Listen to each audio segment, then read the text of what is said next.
Minggu, jemaat Tuhan yang terkasih. Salam sejahtera bagi kita semua. Majelis jemaat mengucapkan selamat beribadah bersama dengan keluarga di rumah. Mohon perhatian untuk hal-hal sebagai berikut. 1. Pelayanan sakramen baptis kudus anak. Pelayanan sakramen baptis kudus anak yang sedianya akan dilaksanakan pada tanggal 26 April 2020 ditunda sementara sampai menunggu situasi aman. 2. Pembinaan pranikah. Pembinaan pranikah yang sedianya akan dimulai pada tanggal 18 April 2020 ditunda pelaksanaannya sampai batas waktu yang akan diinformasikan kemudian. 3. Penyaluran dana aksi puasa Paskah. Berikut kami sampaikan penyaluran amplop aksi puasa Paskah. 1. Pemberian bantuan alat medis ke beberapa rumah sakit berupa masker dan sarung tangan medis. 2. Memberi bantuan kepada petugas parkir GKI Serpong yang karena situasi pandemi COVID-19 tidak dapat bertugas seperti biasanya. 3. Memberi bantuan kepada masyarakat di sekitar GKI Serpong yang berdampak akibat pandemi COVID-19. Ibadah Minggu Paskah ke-1 hari ini dilayani oleh Pendeta Yonatan Wijayanto. Demikian warta baca pagi ini. Warta selengkapnya dapat dibaca dalam I-Warta GKI Serpong. Terima kasih.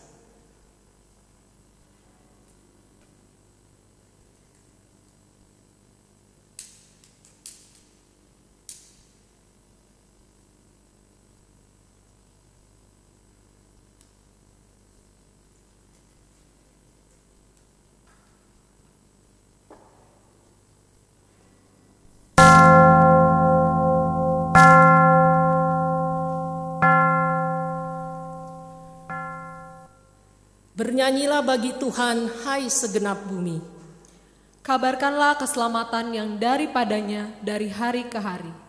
Ceritakanlah kemuliaannya di antara bangsa-bangsa dan perbuatan-perbuatannya yang ajaib di antara segala suku bangsa. Sebab besar Tuhan dan terpuji sangat, dan lebih dahsyat Ia daripada segala Allah. Biarlah langit bersukacita dan bumi bersorak-sorak. Biarlah orang berkata di antara bangsa-bangsa, Tuhan itu Raja.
Saudara-saudara yang terkasih di dalam Tuhan Yesus Kristus, pertolongan kita adalah dalam nama Tuhan yang menjadikan langit dan bumi.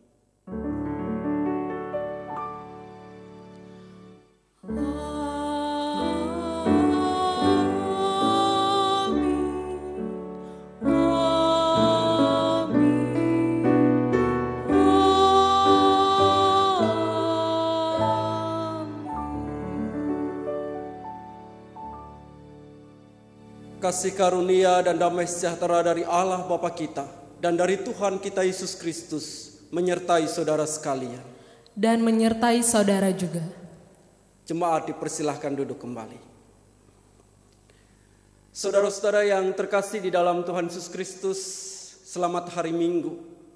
Kita bersyukur karena di minggu ini kita boleh kembali beribadah menghadap Tuhan. Dan pada saat ini kita akan bersama-sama mendengarkan firman Tuhan yang diambil dari Kolose 3 ayat 13. Sabarlah kamu seorang terhadap yang lain, dan ampunilah seorang akan yang lain apabila yang seorang menaruh dendam terhadap yang lain. Sama seperti Tuhan telah mengampuni kamu, kamu perbuat jugalah demikian.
Saudara-saudara yang terkasih, di dalam kehidupan ini sebagai manusia tentu kita melakukan hal yang tidak benar, baik kita sengaja ataupun tidak. Oleh karena itu, marilah dengan rasa sesal dan malu kita merendahkan diri di hadapan Allah. Mari kita berdoa. Ya Allah yang kudus dan penuh kemurahan, kami menyadari dan mengaku di hadapan-Mu hakikat kami yang berdosa dan rapuh, sehingga cepat untuk berbuat jahat dan lamban untuk berbuat baik. Kami menyadari dan mengaku akan kelemahan kami dan sikap hidup yang mementingkan diri. Engkau mengetahui betapa sering kami berdosa, mengembara dari jalan-Mu, menyia-nyiakan pemberian-Mu dan melupakan kasih-Mu. Ya Allah yang Maha Kasih, kasihanilah kami orang-orang yang telah malu dan menyesal ini, karena dalam segala hal kami telah menyakiti hati-Mu. Ajarlah kami untuk membenci kesalahan yang kami lakukan. Bersihkanlah kami dari dosa demi nama-Mu yang kekasih. Tolonglah kami ya Allah yang Maha Kasih, agar kami hidup dalam terang-Mu dan berjalan pada jalan-Mu sesuai perintah Tuhan Yesus Kristus. Demikianlah pengakuan kami. Dalam nama Tuhan Yesus Kristus kami berdoa. Amin.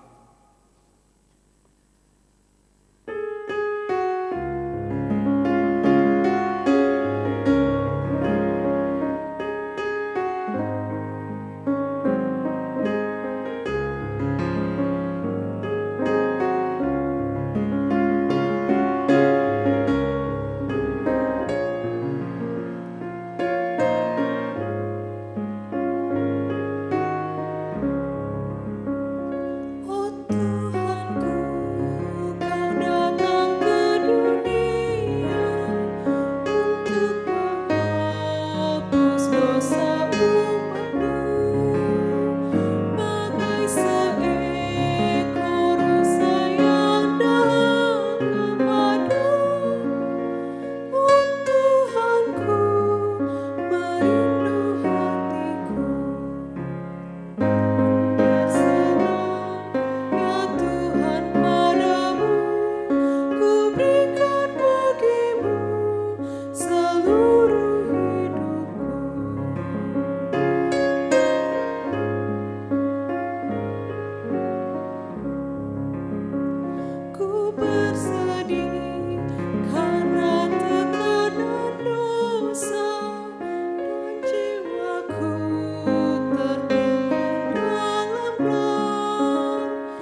Saudara-saudara yang terkasih di dalam Tuhan, mari kita bersama-sama berdiri. Kita akan mendengarkan berita anugerah dari Tuhan. Berita anugerah pada minggu ini dibacakan dari Efesus 5 ayat 8 sampai dengan 9. Memang dahulu kamu adalah kegelapan, tetapi sekarang kamu adalah terang dalam Tuhan. Sebab itu, hiduplah sebagai anak-anak terang, karena terang hanya berbuahkan kebaikan dan keadilan dan kebenaran. Demikianlah berita anugerah dari Tuhan. Syukur kepada Allah. Tuhan telah mengampuni dan mempersatukan kita. Oleh karena itu, marilah kita hidup dalam damai dan pengampunan. Damai Tuhan besertamu. Dan besertamu juga.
Jemaat dipersilahkan duduk kembali. Saudara-saudara yang terkasih di dalam Tuhan Yesus Kristus, kita akan bersama-sama satukan hati kita untuk kita merenungkan kebenaran firman Tuhan. Sebab itu mari kita mohon pertolongan Roh Kudus agar kita diberi hikmat untuk memahami dan melakukan kehendak-Nya. Mari kita berdoa. Bapa yang penuh kasih, kami umat-Mu saat ini datang untuk memohon berkat-Mu. Berikanlah hikmat kepada kami, supaya kami dimampukan untuk mengarahkan hati dan kehidupan kami pada kebenaran firman Tuhan yang akan Tuhan beritakan kepada kami. Sehingga di jalan kehidupan yang kami tempuh, kami boleh meneruskan apa yang telah Kristus teladankan bagi kami, sehingga hidup kami boleh menjadi berkat bagi orang yang ada di sekeliling kami. Kami menyerahkan diri kami sepenuhnya ya Tuhan, ke dalam tangan kuasa-Mu. Bentuklah kami dan tuntunlah kami melalui kebenaran firman-Mu. Di dalam nama Tuhan kami Yesus Kristus, kami menaikkan doa kami. Amin. Saudara-saudara yang terkasih di dalam Tuhan Yesus Kristus, bacaan kita pada minggu ini dibacakan dari Injil Yohanes pasal 20 ayat 19 sampai dengan ayat 31. Di bawah 3 judul, Yesus menampakkan diri kepada murid-muridnya, Yesus menampakkan diri kepada Thomas, dan maksud Injil ini dicatat. Ketika hari sudah malam pada hari pertama minggu itu, berkumpullah murid-murid Yesus di suatu tempat dengan pintu-pintu yang terkunci, karena mereka takut kepada orang-orang Yahudi. Pada waktu itu, datanglah Yesus dan berdiri di tengah-tengah mereka dan berkata, "Damai sejahtera bagi kamu." Dan sesudah berkata demikian, ia menunjukkan tangannya dan lambungnya kepada mereka. Murid-murid itu bersukacita ketika mereka melihat Tuhan. Maka kata Yesus sekali lagi, "Damai sejahtera bagi kamu. Sama seperti Bapa mengutus aku, demikian juga sekarang aku mengutus kamu." Dan sesudah berkata demikian, ia menghembusi mereka dan berkata, "Terimalah Roh Kudus. Jikalau kamu mengampuni dosa orang, dosanya diampuni. Dan jikalau kamu menyatakan dosa orang tetap ada, dosanya tetap ada." Tetapi Thomas, seorang dari ke-12 murid itu yang disebut Didimus, tidak ada bersama-sama mereka ketika Yesus datang ke situ. Maka kata murid-murid yang lain itu kepadanya, "Kami telah melihat Tuhan." Tetapi Thomas berkata kepada mereka, "Sebelum aku melihat bekas paku pada tangannya, dan sebelum aku mencucukkan jariku ke dalam bekas paku itu, dan mencucukkan tanganku ke dalam lambungnya, sekali-kali aku tidak akan percaya." 8 hari kemudian, murid-murid Yesus berada kembali dalam rumah itu, dan Thomas bersama-sama dengan mereka. Sementara pintu-pintu terkunci, Yesus datang dan ia berdiri di tengah-tengah mereka dan berkata, "Damai sejahtera bagi kamu." Kemudian ia berkata kepada Thomas, "Taruhlah jarimu di sini dan lihatlah tanganku. Ulurkanlah tanganmu dan cucukkan ke dalam lambungku, dan jangan engkau tidak percaya lagi, melainkan percayalah." Thomas menjawab dia, "Ya Tuhanku dan Allahku." Kata Yesus kepadanya, "Karena engkau telah melihat aku, maka engkau percaya. Berbahagialah mereka yang tidak melihat, namun percaya." Memang masih banyak tanda lain yang dibuat Yesus di depan mata murid-muridnya yang tidak tercatat dalam kitab ini. Tetapi semua yang tercantum di sini telah dicatat, supaya kamu percaya bahwa Yesuslah Mesias, Anak Allah, dan supaya kamu oleh imanmu memperoleh hidup dalam namanya. Demikianlah Injil Tuhan kita Yesus Kristus. Berbahagialah setiap kita yang mendengar firman Allah dan memeliharanya dalam hidup kita. Haleluya. Haleluya.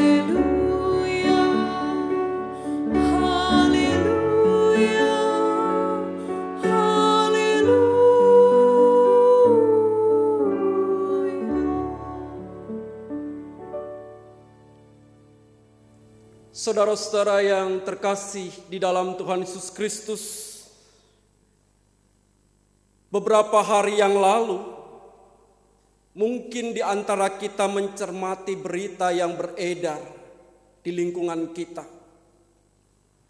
Kita sedih karena ternyata di tengah-tengah situasi yang sulit ini, masih aja ada orang yang menunjukkan perilaku yang tidak membangun dan mendukung satu dengan yang lain.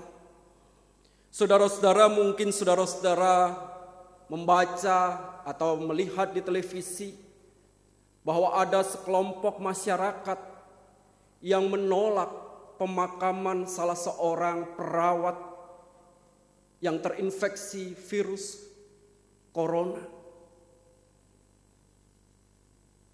Mereka menganggap bahwa pemakaman itu akan membahayakan lingkungan mereka.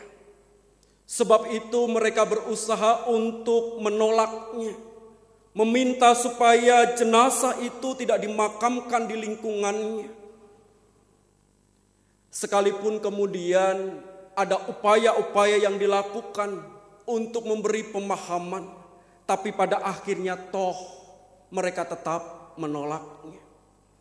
Sehingga pada akhirnya pemerintah memfasilitasi pemakaman perawat itu di tempat yang lain. Saudara-saudara, mengapa ini terjadi? Padahal bukankah sebagai bagian dari masyarakat negeri ini kita sama-sama berjuang untuk mengupayakan dukungan, saling menguatkan supaya kita mampu melewati masa-masa sulit ini dengan baik. Tentu ada banyak alasan yang melatar belakangi mereka menolak hal itu. Tetapi kalau kita bisa menyimpulkan, sesungguhnya penolakan itu terjadi karena ketidakpahaman mereka tentang apa itu virus corona dan bagaimana penyebarannya. Sehingga membuat mereka tenggelam dalam ketakutan dan mengekspresikan tindakan yang salah. Ketika kita tidak memahami sesuatu, sementara kita diminta untuk menyikapi akan hal itu, maka tak jarang kita pun bisa mengambil keputusan yang salah terhadap hal yang ada di depan kita. Demikian jugalah yang terjadi dalam diri para murid Kristus. Kalau kita membaca bacaan kita pada hari ini, betapa kita melihat sesungguhnya mereka sedang tenggelam dalam ketakutan mereka. Mereka mengunci pintu-pintu rumah di mana mereka sedang berkumpul. Mereka mengunci ruangan mereka dengan harapan keberadaan mereka tidak diketahui oleh orang lain. Sebab mereka sedang ada dalam ketakutan. Ketakutan terhadap orang-orang Yahudi, ketakutan terhadap mereka yang beberapa hari yang lalu menangkap Yesus dan memperkarakan Yesus sehingga Yesus harus menjalani penyaliban. Tapi persoalannya, kenapa mereka takut? Bukankah berulang kali dalam kesempatan yang ada Tuhan Yesus sudah mencoba mengingatkan mereka. Tuhan Yesus sudah mencoba untuk memberi pengertian kepada mereka. Benar, saudara, kalau kita membaca secara teliti dalam Injil, 3 kali Tuhan Yesus mengingatkan dan memberitahukan kepada para murid apa yang akan terjadi padanya. Termasuk di dalamnya penderitaan yang ia alami. Tetapi ternyata 3 kali pemberitahuan itu tidak segera membuat para murid ini mengerti dan memahami. Dan di dalam ketidakmengertian dan ketidakpahaman mereka itulah, maka kemudian ketika Yesus ditangkap, ketika Yesus diadili dan kemudian dijatuhi hukuman, mereka merespon itu dengan ketakutan. Mereka membayangkan kalau mereka pada akhirnya juga akan mengalami situasi yang sama seperti yang dialami Kristus. Sebab itu mereka berusaha untuk menutup diri rapat-rapat. Mereka mencoba untuk bersembunyi di satu tempat dengan harapan orang-orang Yahudi tidak mengetahui keberadaan mereka. Tetapi menariknya, di tengah-tengah ketakutan yang seperti itu, Yesus yang bangkit itu menghampiri mereka dan menyapa mereka dengan cara yang ajaib. Yesus menyampaikan damai sejahtera bagi kamu. Sebuah sapaan yang melegakan, sebuah sapaan yang meneduhkan hati. Dan ini menjadi sebuah sapaan yang membuat murid-murid pada akhirnya mengalami kesukacitaan. Dan kalau kita melihat serta membandingkannya dengan respon Kristus sebelumnya, di dalam banyak peristiwa ketika melihat murid-muridnya mengalami ketakutan, respon ini justru merupakan respon yang berbeda. Jikalau sebelumnya Yesus selalu mengkaitkan ketakutan itu dengan ketidakpercayaan, dengan iman yang lemah, di sini Yesus tidak mencoba untuk mengkaitkan itu dengan lemahnya iman mereka.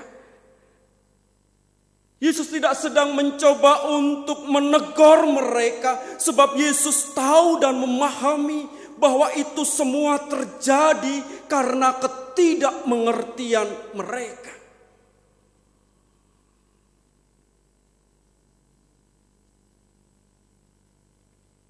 Sikap Yesus yang seperti ini rasanya berbeda dengan sikap yang terjadi akhir-akhir ini, terutama di dunia media sosial. Ketika ada orang melakukan sebuah kesalahan, betapa sering kemudian dengan cepat kita menghakimi mereka. Ketika orang melakukan sebuah kesalahan dengan cepat, kemudian kita merasa bahwa kita layak untuk menyudutkan mereka dan menyalahkan mereka, tanpa kita coba memahami situasi yang mereka hadapi.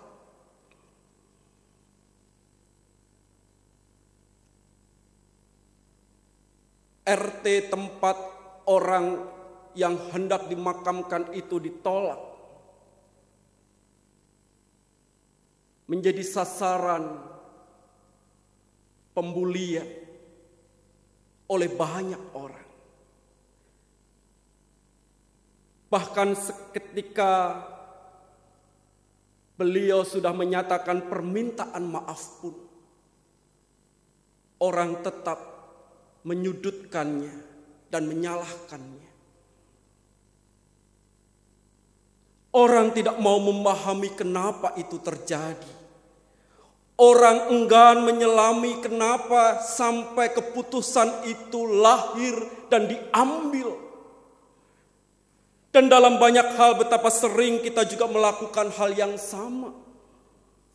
Ketika kita mendapati orang-orang yang ada di sekeliling kita melakukan kesalahan, dengan cepat kita menghakimi, dengan cepat kita menyalahkan, dengan cepat kita melontarkan tuduhan-tuduhan tanpa kita coba memahami situasi yang mereka hadapi.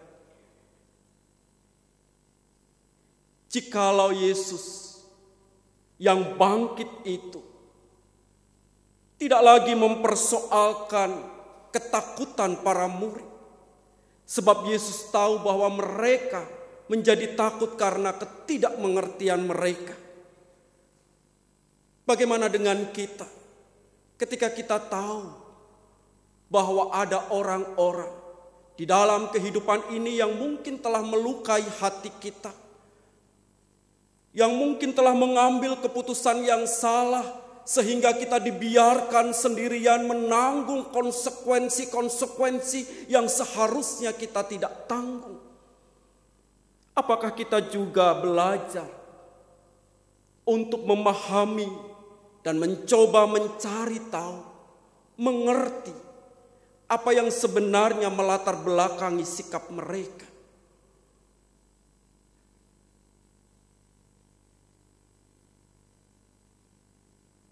Apakah di tengah-tengah situasi seperti itu kita tetap berani untuk memberi pengampunan kepada mereka dan tidak mempersoalkan kembali sikap yang telah mereka ambil di tengah ketidakmengertian mereka itu?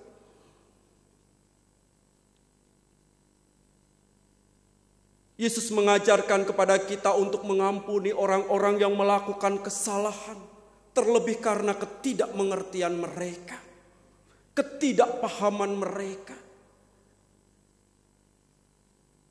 Sekalipun para murid itu sudah diberitahu sebanyak 3 kali, namun karena mereka tidak paham, tidak dapat menyelami pikiran Allah, maka pada akhirnya mereka pun tidak mengerti jalan derita yang harus Kristus tempuh. Dan mereka meresponinya dengan ketakutan dan mengunci diri mereka. Yesus tidak menyalahkan mereka. Yesus memahami situasi mereka. Dan dari apa yang dilakukan Yesus itu, pada akhirnya ketakutan itu tergantikan dengan sukacita. Terjadi pemulihan dalam diri para murid. Demikian pula yang terjadi dalam diri Thomas, yang juga menunjukkan sikap yang kurang tepat di tengah berita yang dia terima dari para murid. Sudah banyak saksi yang menceritakan kepadanya tentang Yesus yang bangkit, tetapi respon Thomas dengan jelas mengatakan, kalau aku tidak membuktikannya, sekali-kali aku tidak akan percaya.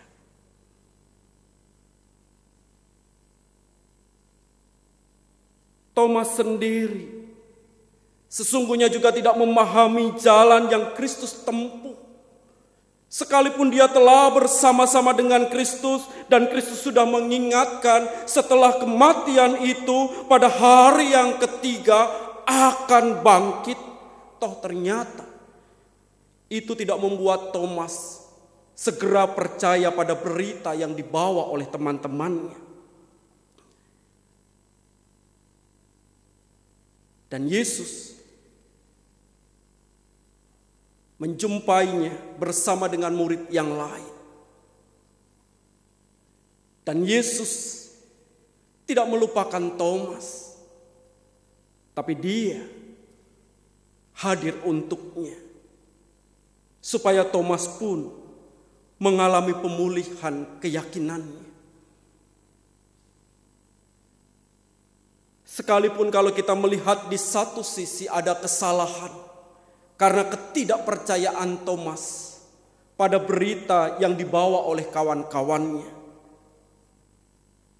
namun Yesus tetap mau merangkul Thomas, tetap mau untuk melayani Thomas dan menumbuhkan keyakinan bagi pemulihan dirinya. Ini adalah sebuah keteladanan yang luar biasa dalam hidup kita. Di tengah kehidupan yang kita jalani ini, kita banyak menjumpai orang-orang seperti para murid, seperti Thomas, yang tidak percaya akan berita-berita yang baik yang diberitakan oleh orang-orang di sekelilingnya, yang mengambil keputusan yang kurang tepat karena ketidakmengertiannya, yang mungkin karena keputusan itu kemudian membawa dampak yang tidak baik dalam hidup kita. Apa yang kita lakukan untuk mereka? Apakah kita mau untuk juga mengampuni mereka karena ketidakmengertian mereka, sehingga keputusan yang salah itu diambil? Apakah kita mau memahami bahwa mereka melakukan itu karena mereka tidak mengerti dan memahami situasi yang ada pada saat itu? Sekalipun mungkin Anda sudah berulang kali mengingatkan, sekalipun mungkin Anda sudah berulang kali memberitahukan kepada mereka, tapi ketika mereka mengambil keputusan yang salah dan itu berdampak pada hidup Anda, apakah Anda mau belajar meneladani keterbukaan Kristus yang mau mengampuni orang-orang yang seperti ini, yang mencoba memahami dan kemudian mengajak mereka mengalami pemulihan dalam hidup mereka? Atau Anda seperti kebanyakan orang di dunia ini yang ketika melihat sesamanya berbuat salah dengan cepat, Anda menganggap bahwa diri Anda layak untuk mengadili dan menghakimi mereka? Mana yang mencerminkan perilaku dan sikap hidup Anda? Mengikuti keteladanan Kristus yang mau memahami sehingga lahir pengampunan, atau merasa diri layak untuk menghakimi sesama yang berbuat salah? Inilah yang perlu kita perenungkan di dalam kehidupan kita. Dan sebagaimana pengakuan kita bahwa kita adalah murid-murid Kristus, semestinya kita belajar dari keteladanan Kristus. Kita terbuka untuk mengampuni sesama kita yang berbuat salah dalam kehidupan ini. Dan satu hal, jika hari ini mereka yang berbuat salah, bisa jadi suatu saat kita yang melakukan kesalahan dan membutuhkan pengampunan. Ampunilah setiap orang yang bersalah dalam kehidupan ini kepadamu, sebab Engkau telah lebih dulu diampuni oleh Tuhan. Tuhan memberkati. Amin.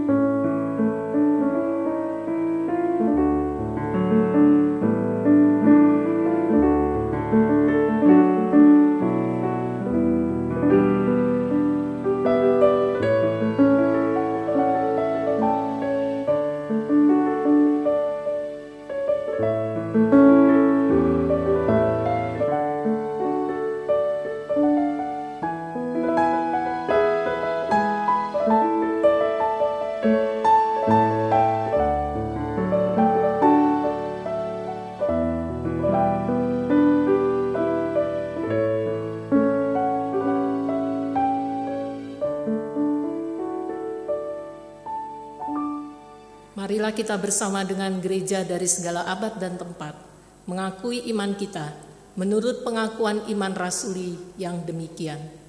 Aku percaya kepada Allah, Bapa yang Maha Kuasa, Khalik langit dan bumi, dan kepada Yesus Kristus, Anaknya yang tunggal Tuhan kita, yang dikandung dari Roh Kudus, lahir dari anak darah Maria, yang menderita sengsara di bawah pemerintahan Pontius Pilatus, disalibkan, mati dan dikuburkan, turun ke dalam kerajaan maut, pada hari yang ketiga, bangkit pula dari antara orang mati, naik ke surga, duduk di sebelah kanan Allah, Bapa yang Maha Kuasa, dan dari sana ia akan datang untuk menghakimi orang yang hidup dan yang mati.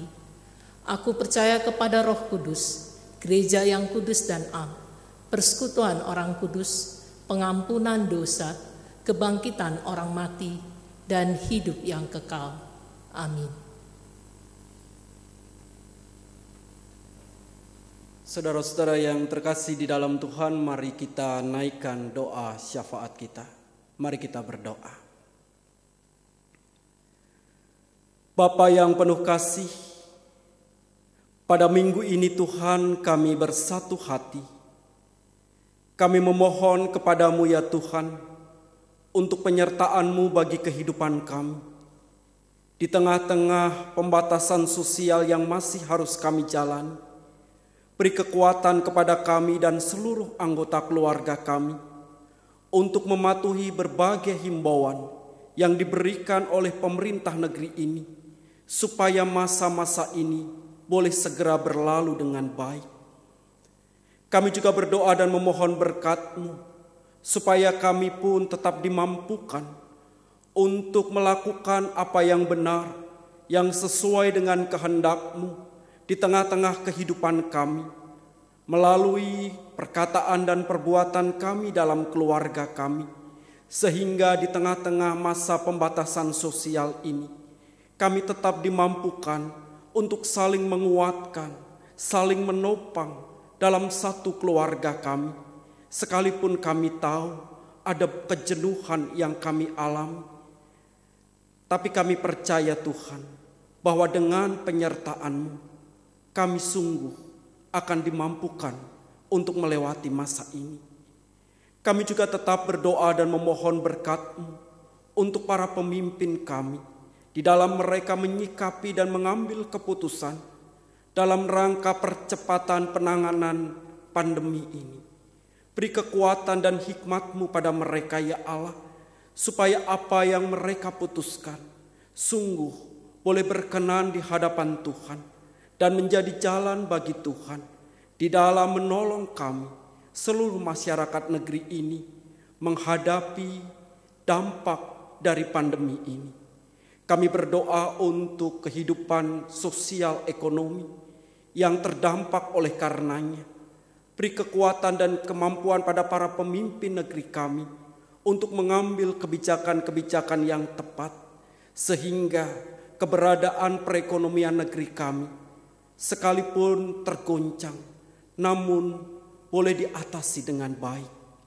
Demikian pula kami mengingat akan keberadaan saudara-saudara kami, sahabat-sahabat kami, para dokter dan tenaga medis yang merawat dan menangani pasien dengan infeksi corona.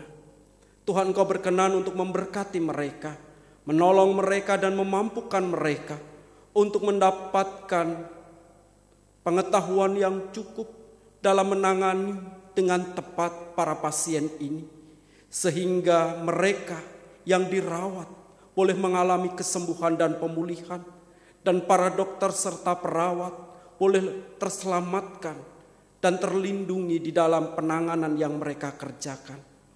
Kami berdoa dan menyerahkan ke dalam tangan kuasa-Mu saudara-saudara kami yang sedang berjuang untuk mendapatkan pemulihan dan kesembuhan oleh karena penyakit yang mereka derita.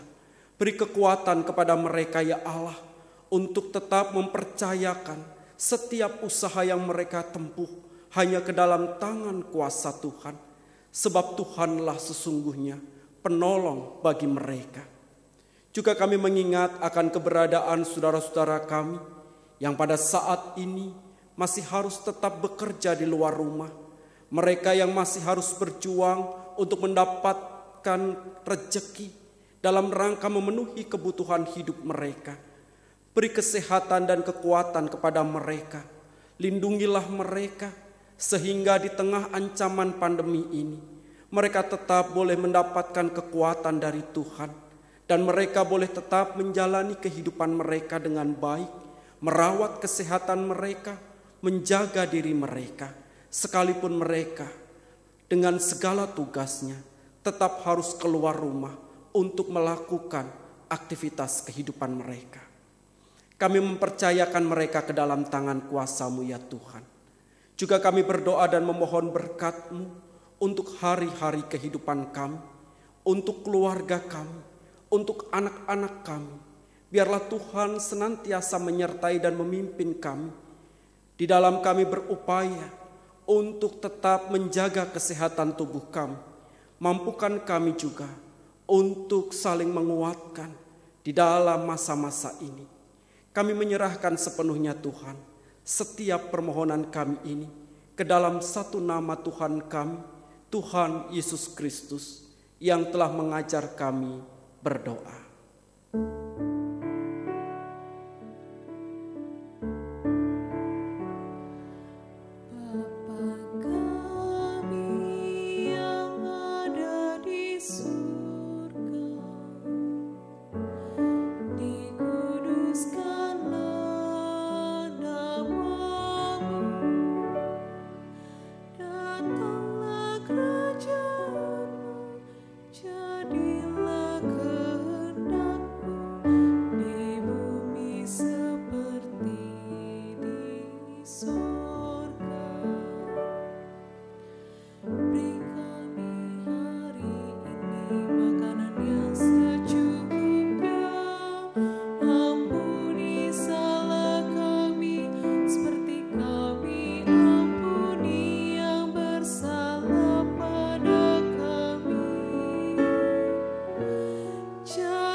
Tibalah saatnya kita membawa persembahan syukur kita. Adapun dasar persembahan diambil dari Roma pasal 12 ayat 1. Karena itu, saudara-saudara, demi kemurahan Allah, aku menasihatkan kamu supaya kamu mempersembahkan tubuhmu sebagai persembahan yang hidup, yang kudus, dan yang berkenan kepada Allah. Itu adalah ibadahmu yang sejati.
Jemaat diundang berdiri.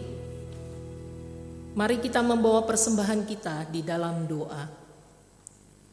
Allah Bapa di surga, Bapa yang Maha Pengasih dan Penyayang, di tengah rasa kekhawatiran dan takut kami akan pandemik virus corona, kami datang ke hadirat-Mu ya Tuhan, memohon kiranya Engkau memberi kemampuan kepada kami untuk tetap bersikap tenang dan terus bertekun di dalam doa memohon pertolongan-Mu.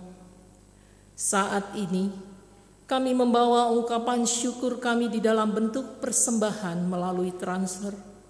Tuhan, berkenanlah menguduskan persembahan kami ini, dan mohon pimpinan-Mu ya Tuhan, untuk para majelis yang akan mengelola persembahan ini.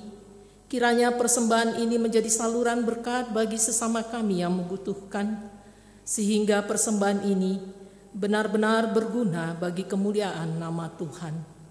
Hanya di dalam nama Tuhan Yesus, doa ini kami alaskan. Amin. Saudara-saudara yang terkasih di dalam Tuhan Yesus Kristus, mari kita akhiri ibadah kita pada minggu ini dengan kita nyanyikan nyanyian Kidung Baru 193, Aku Hendak Tetap Berhati Tulus.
Saudara-saudara yang terkasih di dalam Tuhan, arahkanlah hatimu kepada Tuhan. Kami mengarahkan hati kami kepada Tuhan. Jadilah saksi Kristus. Syukur kepada Allah. Terpujilah Tuhan. Kini dan selamanya. Sambut dan terimalah berkat Tuhan. Tuhan memberkati engkau dan melindungi engkau. Tuhan menyinari engkau dengan wajah-Nya dan memberi engkau kasih karunia. Tuhan menghadapkan wajah-Nya kepadamu dan memberi engkau damai sejahtera.